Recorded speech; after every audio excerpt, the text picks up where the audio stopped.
Hello and welcome to Chrononauts, a science fiction literature history podcast. This is JM, and I'm here with my co-hosts, Gretchen and Nate. And over the next few weeks, what we're going to be doing is we're going to be discussing 6 short stories that we chose between the three of us, and we're going to spend some time talking about each one. We've made some pretty cool picks, some sort of dark ones, as it turns out. We didn't really consult each other before picking the stories, so we just picked stories that we liked or wanted to do, and that's the plan for the next little while. So we hope you enjoy it. First off, we're going to talk about a story from India and another from Japan, and Nate is going to lead us on those.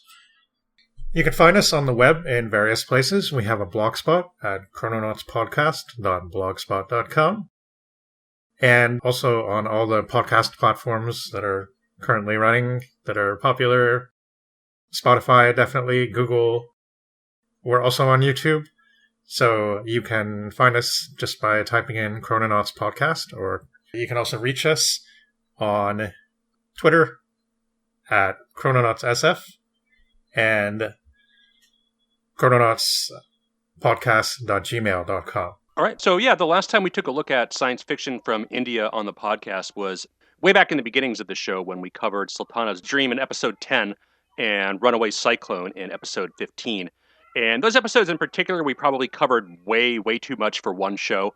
And as a result, really just barely scratched the surface of those stories without going into really any historical background on science fiction in India or the political situation there. And certainly now we'd be able to produce much better segments on those stories, but rather than spinning our wheels and redoing our early stuff, I want to move forward and cover other stories, but like the episodes we did last time, revisiting Frankenstein's themes, I think we'll find opportunities going forward to perhaps touch upon some of the things we missed during those early days of the podcast while being able to cover different stuff. So this story in particular that we're going to be taking a look at tonight gives us a nice opportunity to provide a brief historical sketch of science fiction in India, since it is almost certainly the earliest known science fiction adjacent story from India. So early and so adjacent that it doesn't appear on a fair amount of the chronologies and histories of Indian science fiction. As always, we will link to the sources mentioned in the description, which we really encourage you to read, especially for this episode, as this is one area where we're entirely reliant on secondary sourcing, as unlike the Russian and Spanish language stuff, the language barriers here are too steep for me to personally, meaningfully navigate any primary sources or do any kind of original research. Unfortunately, a lot of these sources conflict on the dates of pretty much all of these early stories, that is pre-1920, and also, as we've seen, interpretations of these stories also vary wildly in the secondary sourcing as well. And these conflicts aren't something that I'm able to resolve, so this is more or less going to be a very brief summary of the existing secondary literature, which again we will link to in the description, and I highly suggest you read. But before we get into this story and science fiction in general, I just wanted to lay a brief outline of colonialism in India and its exportation of science and science fiction. So, company rule of the British East India Company begins in the 1700s, which was one of the many companies trying to exploit the region, which also included the Portuguese, Dutch, French, and Danish.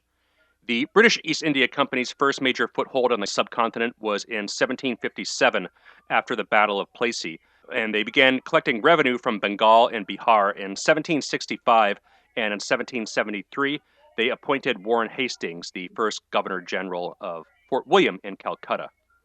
Over the years, the East India Company expands its territory through a number of colonial wars, and after the rebellion in 1857, the Crown assumes direct control of the subcontinent, with independence won from the British in 1947, almost 100 years later. The Independence Act of 1947 split the subcontinent into India and Pakistan, and then Bangladesh splits off from Pakistan in 1972. Likewise, Sri Lanka nearby gains independence from Britain in 1948. Through the colonial infrastructure comes the railways, introduced in India in 1849, the telegraph in 1852, and major colonial universities were founded in 1856 in Mumbai, then called Bombay, a largely Marathi-speaking area, Chennai, then called Madras, a largely Tamil-speaking area, and Calcutta, a largely Bangla-speaking area, which is significant to note as Bangla and Marathi language stories would comprise the bulk of early Indian science fiction. Regarding science in India, in Hans Harder's paper, Indian and International, Some Examples of Marathi Science Fiction Writing, which is also quoted in Other Tomorrows, Postcoloniality, Science Fiction and India by Suparno Banerjee, he says, quote, in the Indian context, the word science, together with its Indo-Aryan neologism vijnana, rings different than in the West, less well-defined and at the same time more loaded with polarizing connotations. Like the pairs dharma, religion, and darsana, philosophy, vijnana, science, represent an instance of the complexities of intercultural semantics. All these terms, even when explicitly used solely as equivalents of their respective Western concepts, tend to retain some of their former semantical content. While this may appear less problematic in the case of vijnana, a term less central and semantically more confined than the other terms mentioned, science, however, creates additional difficulties because the thing denoted by it was and is often perceived as something specifically Western. In 19th century India, while religion and philosophy were certainly seen as integral parts of pre-colonial India, whatever may be the terminological problems involved, science, in the sense of technology and the producer of various gadgets, often appeared as an attribute of European civilization. This dichotomy ties directly into science fiction and something to keep in the back of one's mind. So that's an interesting point to bring up because that seemed to be both part of the idea in the Runaway Cyclone story, but also some of the slight pushback we got against that episode. Yeah, exactly, yeah. And I think that is an important piece of the underlying political climate there. I don't think the attribution of genre specifically and Runaway Cyclone being a meta-commentary piece on like genre itself really sticks with me. But yeah, the idea of science as being satirized coming from a colonial and Western standpoint, I think is definitely right on with that story. And certainly one of the things that some of the other sources mentioned. With regards to the genre piece itself, again, it's very, very hard to speak to. I'm not entirely sure what appeared and when, which is something we'll get into a little bit. There's a 1993 anthology, It Happened Tomorrow, which was the first anthology of Indian science fiction translated into English. The editor, Bal Funke, was a nuclear biologist and Marathi science fiction author. And he describes a history of science fiction in 3 stages. That is, science fiction as a whole, not just science fiction in India. But the first of these is the adventure utopia stage, which would encompass pretty much all the pre-Shelley stuff we covered really early in episode 1, as well as the more adventure-y type stuff like a Jules Verne. And he defines a second stage as the stuff in Amazing and the early days of Astounding, where Hugo's science fiction piece comes into the equation. But they still retain the mode of a simple adventure story, but has a heavy focus on science and at least some kind of conscious effort to make the science plausibly extracted from current science. And while he doesn't cite any authors, we could easily see Asimov, Heinlein, Van Vogt, etc. fitting in here. And the third stage he defines as the post-World War II era, where science fiction explores more social commentary in the face of nuclear annihilation. Again, he doesn't cite any authors, but we could easily fit people like Philip K. Dick, Ursula K. Le Guin, and other New Wave authors in this third stage. Specifically relating to India, Funke states that Indian science fiction starts to appear in the 1880s and 1890s across many Indian languages. A few early examples cited are in Bangla, like Bose's Runaway Cyclone, or Hemlal Dutta's Mystery from 1892, or possibly 1882, and this wide variance in dates, sometimes spanning decades, in the dates given for these stories and secondary sources makes it incredibly difficult to speak on the nature of the genre question as far as when did it start, who were they influenced by, what was in the author's minds when they wrote these stories, was Western science fiction an influence on this, or did it develop in parallel? I mean, obviously, if something comes up in the 1870s, there's much, much less written and available to anybody in the world than if you're talking 1896. So the global body of what we can now consider science fiction really, really accelerates towards the turn of the century. And even 1896 itself is really, really early, given that Wells's major works only started being published in 1895. Right. Burroughs was still a few decades away, but the story Mystery from 1892 or 1882, whenever it's from, is described as another one of those automated house type stories where like robots and automated devices run all the domestic affairs in various ways. So it sounds like it would fit in quite well with some of the other stories we've done on the podcast previously. Marathi language science fiction starts around this time as well, like Tereche Haisa by S.B. Renate. And Banerjee notes that Hindi language science fiction gets going around this time, but it doesn't appear to be as numerous as the Bangla and Marathi stories. Banerjee says there are mentions of Verne and Wells early on in these three languages, and he only says around the turn of the century. Unfortunately, the sources he cites for this point aren't any more clarifying to specific dates, and again, around of the turn of the century can mean 1910, 1890. That date range of like 20 years means very, very different things for the genre and what was available at the time, and just the total volume of work that one could possibly consider science fiction. So again, it's a little frustrating of a point that we're not able to drill down into these areas with any more specificity in the extant secondary sourcing. But it does appear fairly certain that translations of Western writers like Verne, Wells, H. Rider Haggard, and Arthur Conan Doyle were more commonly and verifiably available in the 1920s and 1930s. There is an explicit tie to a Western story from this time, Doyle's The Lost World from 1912, which apparently forms the basis of near parody in Sukumar Ray's Heshuram Hushiyara Diary from 1922. In addition to possible Western influences, it would also seem that there is a pretty strong tradition of fantasy-type adventure stories from throughout the entirety of the 19th century that could be equally plausible as influences on the really early stuff. Certainly we've seen with the American and British stuff, the delineation between fantasy and science in 19th century stuff is not all very clear for a great deal of these authors, and despite the fact that Hugo proclaimed in issue number 1 of Amazing to be for hard science only, those early Amazing issues still published a fair amount of stuff that is borderline at best. Which, I mean, again, I think it makes it more difficult to speak to a firm hard science magical realism division in anything from 1896 that some of the criticism tries to ascribe to Runaway Cyclone as being like meta commentary on the genre itself. I don't know. I just don't think that there was really that much there at that time to be making those kind of arguments, but maybe others would disagree. Yeah, I didn't get that sense either. Yeah. But in regards to the character of these stories, Fonke notes that Indian science fiction typically falls into this first adventure story phase until roughly the late 60s, early 1970s.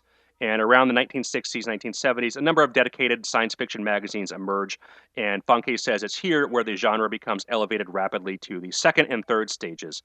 The Amazing Stories equivalent, that is, the first magazine to focus solely on science fiction to emerge in India was one called Bhattacharya, a Bangla language magazine, first publishing in 1963. And a number of notable magazines emerge around this time, include the Marathi language magazine Naval, which was edited by Anant Tarkar, who Fonke describes as the Indian John Campbell. But also there are a number of magazines in other languages, including Bangla magazines like Incredible Science Fiction, or Hindi magazines just Science Fiction. And Banerjee notes that this is when other languages like Kannada, Oriya, Punjabi, Telugu, Malayalam, Gujarati, and Urdu start to increase as well. So before we get into tonight's story, I just want to briefly run down some of the historical Indian science fiction that is currently available in English. There are a handful of stories written in English natively from the colonial period. They include this one that we'll be covering tonight, Republic of Orissa from 1845, which we'll talk about more briefly later, and Sultana's Dream from 1905. There seems to be a substantial body of literature in Bangla from the pre-independence period translated into English.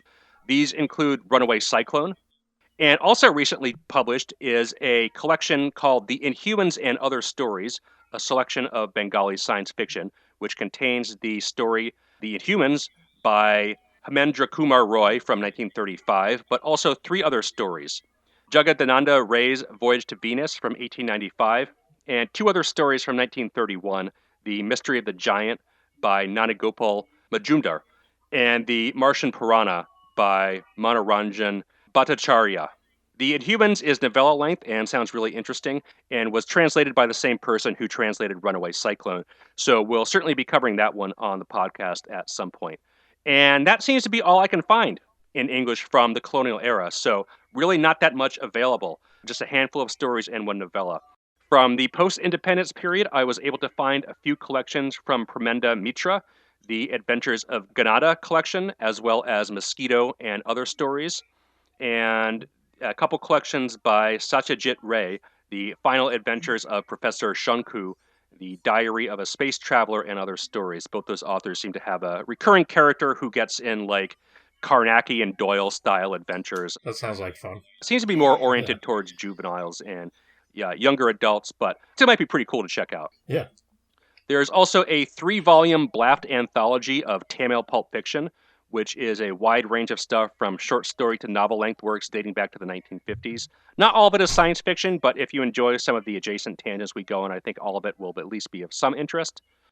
And there's also the Gaunch book of South Asian science fiction, which is mostly modern stuff, but has a few historical stories dating back to the 1940s. Yeah, that publisher, Gaunch, they've done so much cool stuff, and they're responsible for both the fantasy and the science fiction masterworks, which have so many really awesome books in both series by so many great authors. So it's interesting to see what they've included in that. Yeah, in addition to the stories, they also include a critical introduction and commentary and stuff like that. So another one of these really good, reputable publishers that are taking a look at this stuff. So it's nice to have new stuff, new old stuff that is coming out in translation. The anthology that I mentioned at the beginning of the segment, It Happened Tomorrow, features stories primarily from the 90s written in Marathi, Bangla, Kannada, Odia, Hindi, and a couple natively written in English. And the last one I want to mention is one of the most discussed novels in the criticism, namely Amitav Ghosh's The Calcutta Syndrome from 1995, which won the Arthur C. Clarke Award in 1997. And this one features none other than Sir Ronald Ross as a major character who we talked about last time. Yeah. So Fate once again provides a nice tie-in. Good connection to our recent story episode there. Yeah. Yeah, it always works out like that for some reason. I guess the tapestry is incredibly well woven and a lot of these connections everywhere. But yeah, that's pretty much what I could dig up on the early stuff. There seems to be a fair amount more stuff available in English starting in the 1970s on, but not like a huge amount of stuff. And I think it's pretty safe to say that the definitive history work on colonial era Indian science fiction has yet to be written. Though fortunately, scholarship in this area appears to be expanding and more translations are being produced, so we'll certainly be keeping an eye on this area for more stuff to cover in the future. And as we've been moving ahead in time and through the golden age and beginning to work in stuff from the 1960s and 1970s into the podcast, I think we'll have a lot more opportunities to bring in the post-colonial stuff, which not only seems like there's more available in English, but some of it also sounds really interesting as well. Mm-hmm. Yeah. Yeah, it's funny. I've read another novel, Ghost Lines by Amitav Ghosh. I hadn't realized that was there was a science fiction novel that he wrote. Yeah, apparently that one is extremely well acclaimed. It's discussing pretty much all the criticism that I looked at for this episode. Nice. So yeah, it definitely would be one to check out later for the future, certainly. I'd be interested as well. I don't know if I've heard anything about that one, but I feel like I should remember reading something about it recently, maybe. But yeah. As regards to this one, our author Kylas Chunder Dutt was part of the famous Dutt family, a large family of writers and poets who were important to the development of literature in Bengal in the 19th century. An anthology of 4 poets was published in 1870 as the Dutt Family Album. Kylas Chunder was born in 1817 and, like many of his family, was a student of Hindu College, which was founded in the same year, that is 1817, and eventually became Calcutta University. A Journal of 48 Hours in the year 1945 is the only known work by him. It's often described as the first Indian work of fiction published in English and was published in the Calcutta Literary Gazette, or Journal of Bell's Letters, Science and the Arts on June 6, 1835, when he was just 18 years old. Response to the story was strongly negative, with the Calcutta Courier publishing a scathing rebuke of it 4 days later. Unfortunately, I wasn't able to find the full piece on it, but the sentence quoted in most of the sources discussing this story is, quote, "When the British Parliament ordered a sum to be set apart out of the revenues of India for instructing a native population, it could have never been intended to teach them sedition." Kylas Chunder Dutt died in 1857, and it's Subhendu Mund, Kylas Chunder Dutt, the first writer of Indian fiction, says he was, quote, reported to have joined the Government Revenue Service soon after and had a premature death when he was a deputy magistrate, but doesn't provide any additional details. This story was extremely rare for several decades, and there's a rather amusing article by Alex Tickell called Midnight's Ancestors, Kylas Chunder Dutt and the Beginnings of Indian English Fiction, where he attempted to find a copy of it somewhere in India to no avail, only to find it in a used bookstore in Leeds, with a Bangla academic friend of him telling him, quote, "You should have known it was in the UK. After all, aren't all of our treasures over there?" Wow. And indeed, the brutal exploitation of the peoples of India by the British colonial powers is the theme of this story. It's estimated that the British colonial policies in India killed more than 100 million people between 1880 and 1920, and the ramifications of such are still being felt in the country today. As mentioned previously, this was a story written in English, which, as noted by the sources, is a deliberate choice, using the colonizers' language as a weapon against them. In a sense, a warning of what might happen, and indeed, his 1945 isn't very far off from the year that India actually gained its independence. It's interesting that the year 1945 was chosen because it's over 100 years after the story was written, but it's also actually close to the actual date of Indian independence. Yeah, extremely close. Like 1947 was the date. So, yeah. Again, a lot of the sources comment on how prescient and accurate that was. So yeah, what did we think about this one? I mean, it's definitely the odd man out for tonight's stories, in that all the other 5 stories we've covered tonight are mostly firmly in the genre fiction landscape and particularly attached to horror, but in some ways this might be the most horrific of them all, in that it hints of the very brutal real-world atrocities. Yeah, definitely, but I mean, also, I don't know, maybe it's just me, but it's almost had a bit of a light touch to it. I don't know if that was like sort of to negate the brutality that's really implicit there, but like there was some humor in the depiction of Lord Foul Butcher and yeah. What was it, General Bloodthirsty? What was the name of the person he writes the letter to? It's something Bloodthirsty. Yeah. Colonel John Bloodthirsty. Yeah. Colonel John Bloodthirsty, yeah. Yeah, the names in this are not subtle. Pretty much all the English officers have names like Lord Fell Butcher and Colonel John Bloodthirsty. Yeah, I enjoyed that. I there's like all the names are like the British names are comically bloodthirsty. Yeah. Oh, there's a Valancourt as well mentioned, but that's the French name, whatever that means. Yeah, I don't know. It was an interesting story. It kind of reminded me a lot, most in terms of what we've done on the podcast before, of the Battle of Dorking story. Yeah. Just in terms of like how it was laid out and the kind of matter-of-fact way in which it's told, although I think this one is like, I don't think humorous is the right word, but again, like it has a light touch to it, which I think maybe the author uses, again, as a kind of a slightly satirical. Yes, using that as a weapon in the same way that Swift wrote like a modest proposal. He's describing real atrocities in comic language, and I think that is what is being done to some extent here, at least with the naming conventions. It's not like our patriotic heroes are cracking jokes with one another. Yeah. It kind of introduces the kind of distance that the colonizers would feel when seeing these scenes, and like the way they would feel about the people they're colonizing. I guess that's true, yeah. And it is interesting that the story is written in English, and I kind of wonder, like, I don't have any data on this, but I'm guessing that English would have been learned by a lot of the educated people, no matter where they lived in the provinces. That's right. Whereas India has, like, so many languages, right? But on the other hand, there were so many people who wouldn't have had an opportunity to go to the Hindu university and stuff like that. Exactly, yeah. Again, that's why it's very difficult to pinpoint the genre question of when does this Western stuff come, not only in English, but translated into the Indian languages, when most people would have the opportunity to actually read this stuff, aside from a handful of college-educated people. I don't know. I mean, I thought it was a worthy story. Oh, definitely, yeah. I don't know how much I can really, like, say I enjoyed it as such. But at the same time, it was like, I'm glad that we read it, and it has that aspect to it where it's like, it doesn't really feel like science fiction because both 1835 and 1945 are kind of quite far in the past now. And so there's no super weapons or anything like that.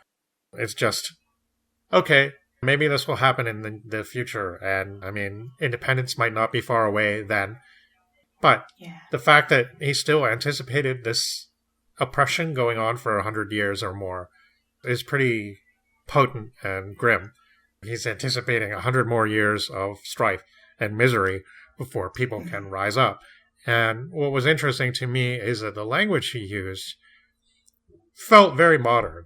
Like, it felt very, like it could have been written 100 years later, and it would have been the same, right? Like, it would have been, it didn't feel like some of the older stories that we read on the podcast. It feels more contemporary, more like a 20th century work almost.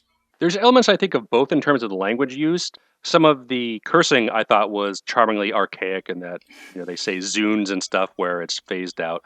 Yeah, I noticed that. Later, you don't really see that too much. Past, I'm not used to seeing that anymore. Yeah, right. But the impassioned patriotic speeches, again, could be in a 1950s science fiction novel easily. And this is one where there are no explicitly futuristic elements in it aside from the year. There's a whole bunch of these stories that fall into a genre of what I call X in the year Y. There's Mexico in the year 1970. Jules Verne did Paris in the 21st century.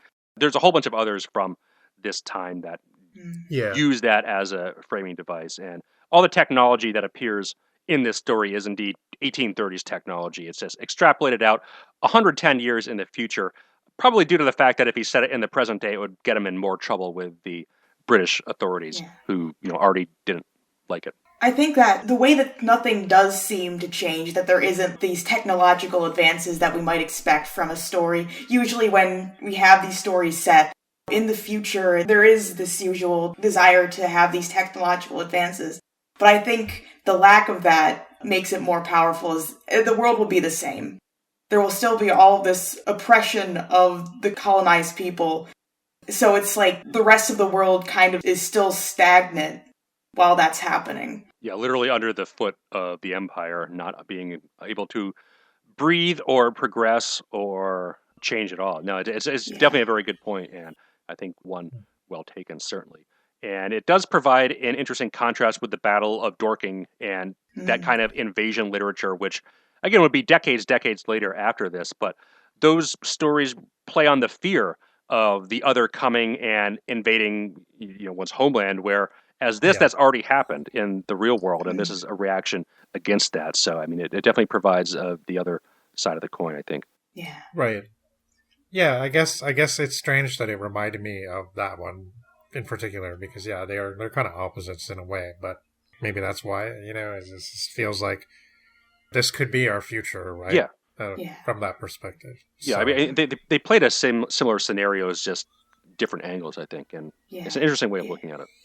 Yeah, interesting to compare the two. Definitely, yeah. All right, so let's take a look at what happens in this story. So, as the title may indicate, it is 1945, 110 years in the future from when this was written.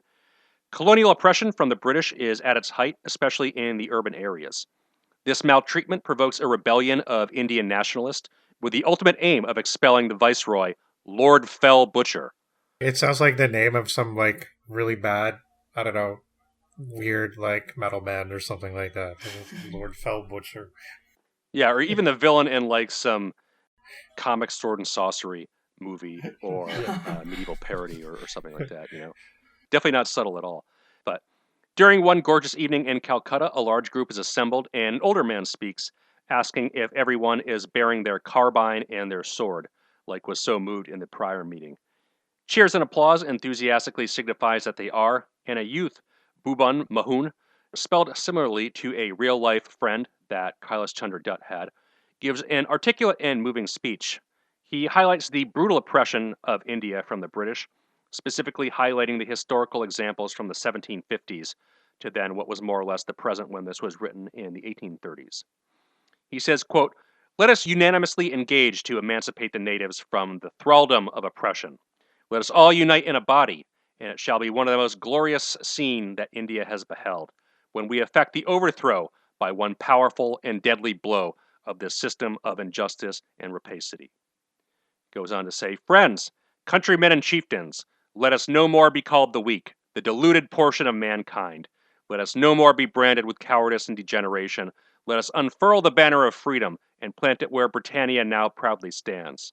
If the consideration of rising in the estimation of the world move you not, oh, I beseech you to look for the safety of the dear companions of your souls, the little ones, the darling of your eyes, and above all attend to the wants of our much beloved mother, the land that gave us birth.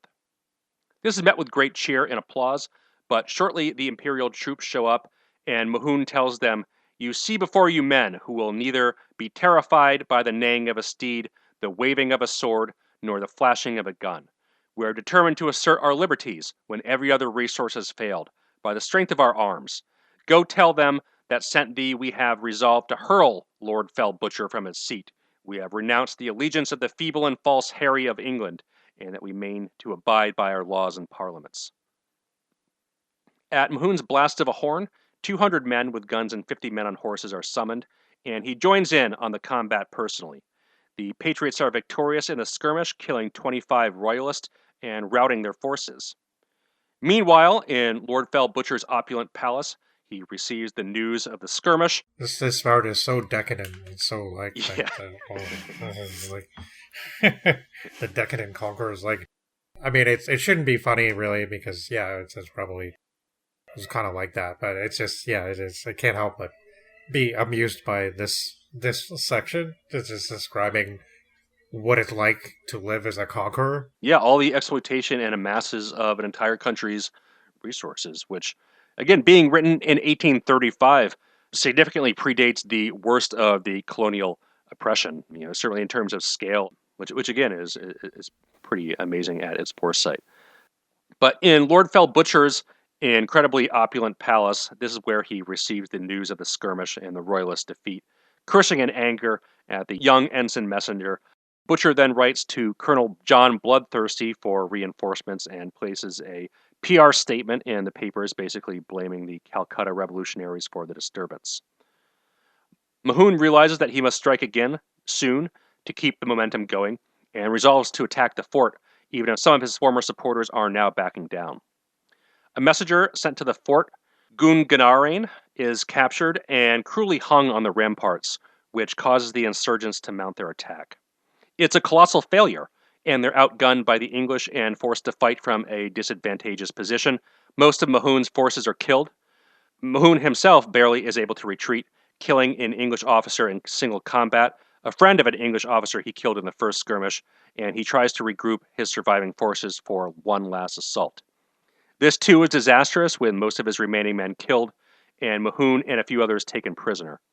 Sometime later, the cathedral bell tolls in grim silence as Mohun is brought out to the scaffold, and he gives one final speech, saying, "My friends and countrymen, I have the consolation to die in my native land, and though heaven has doomed that I should expire on the scaffold, yet are my last moments cheered by the presence of my friends. I have shed my last blood in defense of my country, and though the feeble spark within me is about to leave its frail frame, I hope you will continue to preserve in the course that you have so gloriously commenced." He is once again met with enthusiastic reception, so the Viceroy decides to conclude the scene by immediately ordering him beheaded. And that is the end of the story, very promptly over, but presumably the patriotic spirit lives on. So this one is pretty brief. There is an interesting tie to one of the later stories. Another member of the Chunder Dutt family, Shoshi Chunder Dutt, wrote a story called The Republic of Orissa, a page from the annals of the 20th century in 1845, which was more frequently republished and extremely similar to this one, but a lot shorter and with a different outcome of the revolution. This time they were successful. So another interesting angle and complementary piece to this. As mentioned before, this story was also written in English, so pretty easy to find pretty much everywhere. I think it is interesting that the rebellion was not successful. Right. Ultimately, at this point. But I don't know. I kind of think that makes the story more successful in a way. I agree, absolutely, yeah. But that's kind of interesting because I kind of feel like some people wouldn't feel that way. Like they'd be like, well, the rebellion should succeed at the end of the story or else it's not satisfying, right? But maybe they're like they would be missing the I guess, the political point of the story, right? I know it's like bringing up a kind of a less serious, like relevant example, but like in the show Blake 7, at the end of 52 episodes, the rebellion doesn't succeed. And that's like frustrated people for years, right? A lot of people are like, I hate that ending. And some people are like, I love that ending. It's perfect, right? Mm-hmm. And here, it's like, okay, the rebellion didn't succeed, but his speech at the end is really powerful. And hopefully that will inspire people. And it will just get stronger from here on. Especially because so many people saw that, right? And that's like one of the things that conquerors do, right? Is that they want to put on display the final moments of the enemy so that there's an example set. And they think that, that'll put them in their place. That'll show them what will happen to the dissenters. But I think sometimes what people in power don't understand is that it doesn't just scare people. It makes them really, really angry, right? Yeah, the whole issue of martyrdom. I'm reading the William Faulkner novel, A Fable, right now, and I just got to one of the classic quotes where he says, all you can kill is a man's meat. You can't kill his voice. And, that pretty much sums it up here is, you can kill the leader of the rebellion, but you can't kill the spirit of the rebellion. And the more you try, the more you make it worse and provoke it, and it'll eventually become overwhelmed and overthrown. Yeah, and I mean, that's why you see sometimes where instead of the public displays of this, thinking of 1984 and that idea of having the person confess and turn away from the rebellion before they're quietly executed or gotten rid of or exiled, it's to prevent martyrs, because that's what is powerful, to see that a person die with dignity and with the knowledge that their ideas will live on, that you can't kill those ideas. That's power. So I guess we don't have any data about how this story was received. No, we do. Yeah. Pretty much universally condemned by the British press. I don't know if it was officially suppressed and the journal was taken out of circulation, but the newspaper, again, I couldn't find the full clip of the article that was basically trashing it and said we didn't bring colleges to India so we could teach people sedition. Yeah, because it seems like a fairly mainstream journal as well for India. I mean, obviously, probably it wasn't read outside of the country, but it seems like it was a fairly prestigious newspaper. So, yeah, it was the Calcutta Literary Gazette. I'm not sure. Let me just take a look at when it operated. So, according to this, it was founded in 1784 and had a couple name changes around 1817, and then it might not have lasted for much longer after this was published. So I don't think it was a very long-standing journal, even though it might have been an influential journal at the time. Well, you said it lasted for about 50 years then. That's yeah. That seems good to me, but but afterwards, stuff falls out of print, stuff falls into obscurity, even as we see with some of the science fiction stuff with broader reach. And it doesn't look like this story was ever republished anywhere else until very, very recently in the modern era, when the initial issue of the Calcutta Literary Gazette was turned up in that used bookstore in Leeds somewhere. It had been mentioned in a couple bibliographic lists, and I think Tickell, the author of that article where he tried to track this down, notes that there was some much, much earlier criticism, like from the 1930s or 1940s, where somebody mentioned it in an offhand way. But for the most part, it was considered near lost for a while, in that it just wasn't available for decades and decades. So, well, bold of whoever that editor was to publish the story in 1835 then. Oh, absolutely. Yeah. Very, very bold. Bold for him to write it in the first place. I guess the British Raj had this outward appearance of benevolence, because obviously they had this idea that it's the British Empire, the subjects of the empire should be pleased to be part of the empire, right? Yeah, I mean, it's that patronizing, paternalistic attitude you were talking about last time when we briefly mentioned the Death of the Happy City of, yes, we as cultured people know so much better than these people. Right, I mean, they may have had an amazing civilization at one point, but now it's fallen, and it's our job to pick them up again. Right. Exactly. Yeah. It's the whole white man's burden. Yeah. It's like, oh, well, it's our duty to make sure that we look after them and take care of them. Yeah. That's the attitude that leads to exploitation and mass deaths throughout the colonial mismanagement and brutality of the system, trying to force British ideas on a country that doesn't want them in the first place, while in exchange just taking all of their resources and wealth and labor for their own profit. Definitely a really interesting story. It's short, really interesting piece. I'm glad that we did this.